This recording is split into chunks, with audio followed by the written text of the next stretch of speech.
what Cheng-Lei was pointing out. Well, from markets, let's now turn to a bigger picture on the economic front. One data point that we often look at when assessing economic growth and decline is consumer confidence. When times are bad, households will tighten their purse strings and spend less, thereby slowing the speed of recovery. Of course, the reverse is true during good times, and that is why gauging consumer sentiment is so useful, because they reflect people's spending patterns. Our next guest has just completed a survey showing consumers' attitudes in 5 Asian countries. Take a look: China, Indonesia, Malaysia, Singapore, and Thailand. The results were mixed. Indonesia and Singapore and Thailand have seen continued growth in consumer confidence in the third quarter compared to the previous 3 months. The confidence level in Malaysia remains mixed, while China actually dipped a bit.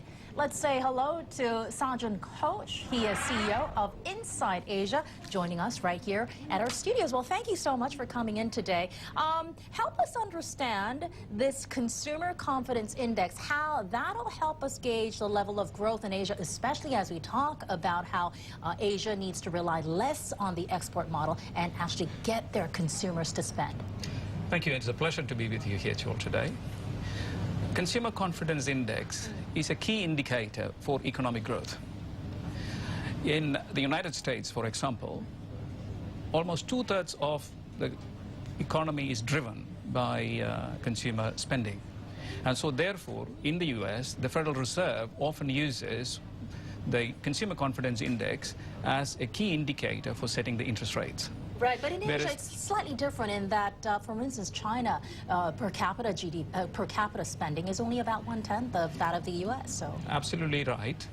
Traditionally, the Asian economies have been driven by export growth. And so there was no focus actually on examining what is happening to the consumer sector.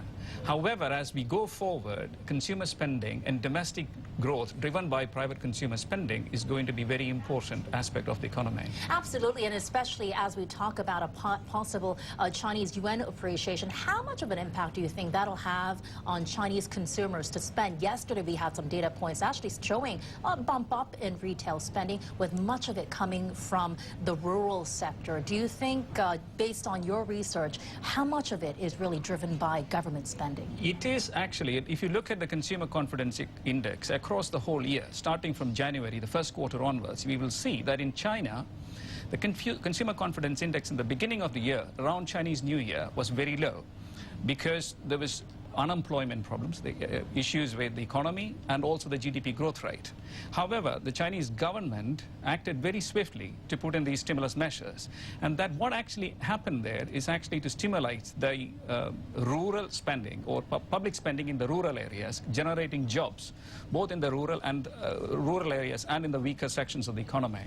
And so therefore, the consumer confidence, if we see in the second quarter, consumer confidence is a forward-looking indicator for the next 3 quarters. Rose in the quarter 2, and if we see it rising now in quarter 3, and the results are the reports coming in from actual consumer behavior indicates that it is still rising, and it is indicated in housing prices going up and commodities going up. So this is well shown in China now. And overall, among the 5 countries that you look into to come up with this index, which country, or countries I should say, actually has the most spending power? Of course, China has the most spending power because it is a very large economy. However, the consumer confidence index shows a remarkable improvement in Singapore, because in the first quarter of 2009, there was a lot of apprehensions where the economy was heading, how many people would lose jobs, etc. And we see that from a point average of 62 in Singapore in the first quarter, it has actually risen to 112 for the last quarter, which shows a significant consumer confidence strengthening, and therefore more spend coming in Singapore.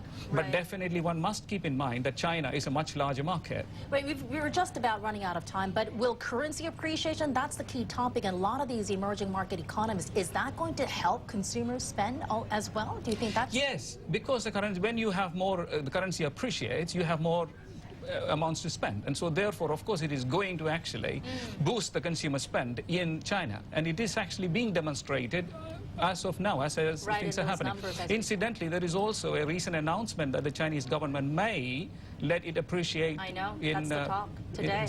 Well, we've got to leave it there. Thank you so much for your thoughts today. Sajan Koch is CEO of InsightAsia there, taking us through some consumer behavior patterns out here in Asia, and still much more to come. Free trade seems to be